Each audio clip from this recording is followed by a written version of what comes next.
What is up, guys? I did the cat tier list. I did dinosaurs. Now we're going back into the present with the dog tier list, and let's see if that's going to be better, or if it's going to be a good list to look at and see what dog breeds are better. I mean, my favorite breed is is actually the husky. That's actually my favorite. That's actually my favorite dog breed. Yeah.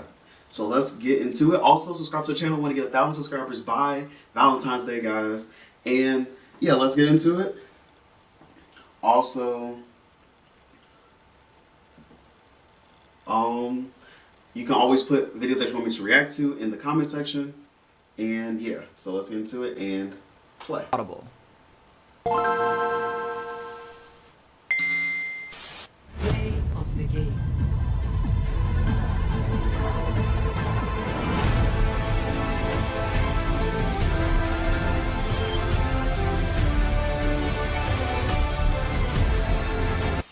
I've made it pretty clear that I see house cats and domestic dogs as top tier, but although I've made videos already on the non-domestic felines, I haven't done the same for canines yet. Canines are some of the most successful builds ever, despite being relatively new to the competitive scene. They debuted in the Oligocene expansion, but they really hit their stride in the Miocene, because the devs nerfed the dominant herbivore factions that had previously been untouchable.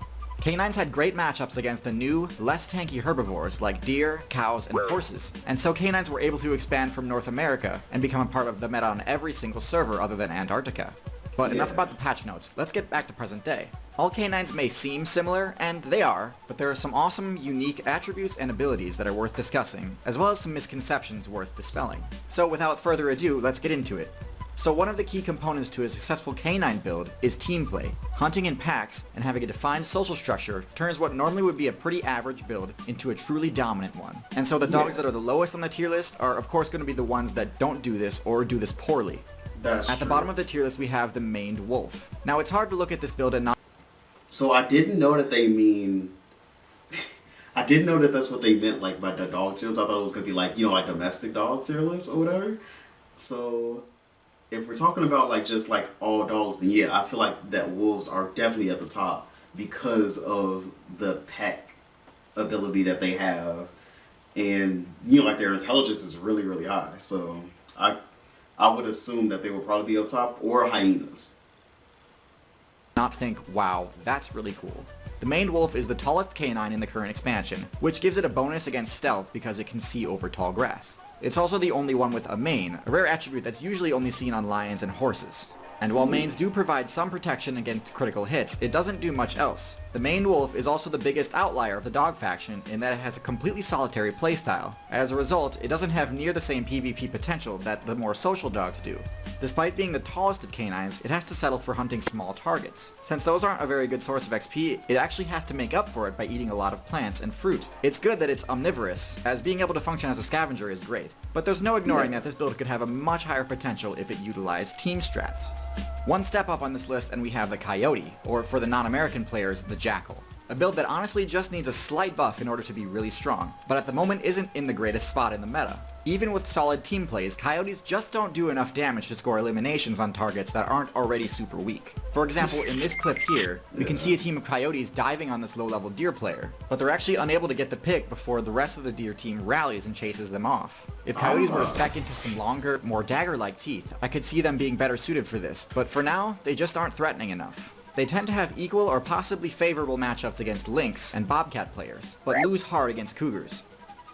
So I think this puts them at the high end of D tier definitively. One step higher and we've got the fox. Now I know most of us are used to seeing fox at the top of most tier lists, but in outside they're a lot more balanced. They have extremely similar base stats to coyotes, but also have a few unique abilities of their own. They've got extremely strong perception abilities that allow them to deal with stealth strategies employed by their targets. And their precision pounce attack is extremely useful for picking off targets that they discover hiding under the snow. Some foxes have also spec'd into climbing abilities, which is really useful for getting out of reach of the more powerful players. While their higher agility can help them avoid land predators, their smaller size does make them a target for raptors, so it's a bit of a trade-off. Coyotes and foxes both utilize team play, but in a very disorganized fashion. Unlike the higher tier builds, they don't have an established pecking order or coordinated strategies. They sort of just band together and use numbers to their advantage. Sort of like social spiders, which I cover in my spider video. Next Okay. up, we've got the Wolf. The Wolf is one of the cornerstones of the Forest meta and pioneered Oh, that's interesting. There's no B tier for the K9 tier. the technique that most pack hunting builds use today. The wolf hunting technique has been dissected and analyzed to an incredible degree, so here's a rundown of the strat plus a few tips on how to counter it. The basic wolf strat is a 5-step plan that utilizes every ability in the wolf's arsenal, and it goes like this. Step 1 is locating the target. Wolf players will use perception abilities like smell, sound, and footprint tracking to locate a potential bounty. Once found, they gather the pack and move on to Step 2. In Step 2, all wolves go into stealth mode and attempt to get as close as possible to the target without alerting it.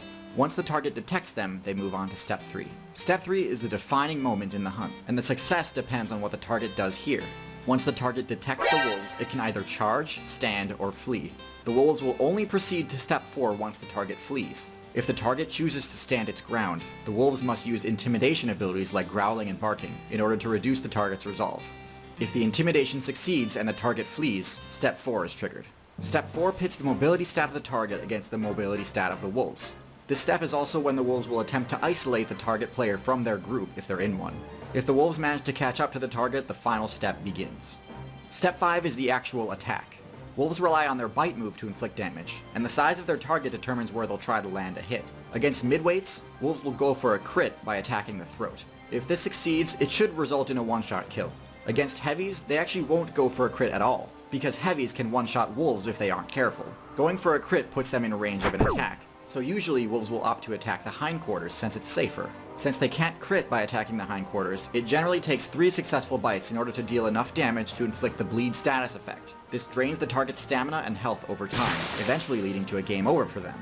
It's awesome that wolf mains have made their strategy guide available to new players, but doing so also allows players to learn the matchup and develop counterplay options. Here are some of the best ways to combat the 5-step wolf strat. The first is to spec into some high-level stealth abilities. Wolves actually have a relatively weak sense of smell, so camouflage is actually really useful against them. A good stealth player will be able to stop the hunt at Step 1. If stealth doesn't work with your build, you can stop the hunt at Step 2 by detecting them during their stealth phase. Strong perception abilities will easily cause the wolf's mediocre stealth to fail against you. For example, wolves would pretty much never be able to successfully get within a dangerous range against a giraffe. But if they do manage to sneak up on you, the most important counterplay option is to stand your ground. Wolves will only move to their attack phase if their target opts to flee. A player who opts to defend drastically increases their chances of success, since the wolf's only option at that point is to use its rather weak intimidation abilities. If wolves had access to roar, like lions and tigers do, they'd be really tough to deal with. But since they don't, it's pretty easy to resist the intimidation attempts, especially in a group. In fact, a heavy player can end the encounter pretty quickly by using their own intimidation abilities, like charge.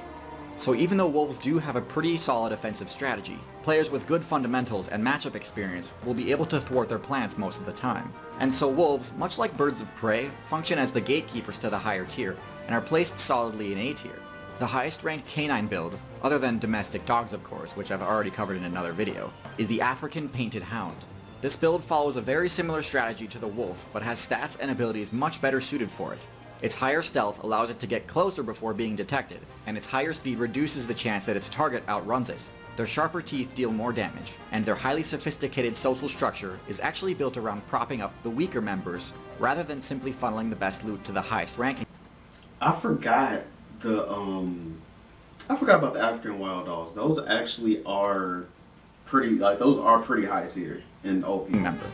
Considering that these players succeed in a meta that contains some of the most powerful builds in the game, it's tough to deny that African Painted Hounds are top tier. If you'd like to learn more about how canines evolved to become some of the most successful builds of all time, I highly recommend the book How to Tame a Fox and Build a Dog by Ludmila Trut and Leanne Dugatkin, which you can listen to on Audible, the leading provider of premium digital spoken audio information and entertainment on the internet. Audible is offering our listeners a free audiobook with a 30-day trial membership. Just go to audible.com/tierzoo and browse the unmatched selection of audio programs. Download a free title and start listening. It's that easy. Go to audible.com/tierzoo or text tierzoo to 500-500 to get started today. Alright, so that's the video. And yeah, talk to you guys in the next video. Also subscribe to the channel. Want to get 1,000 subscribers by Valentine's Day, guys. And also you can comment what video you want me to react to in the comment section below. And yeah, talk to you guys in the next video, and peace.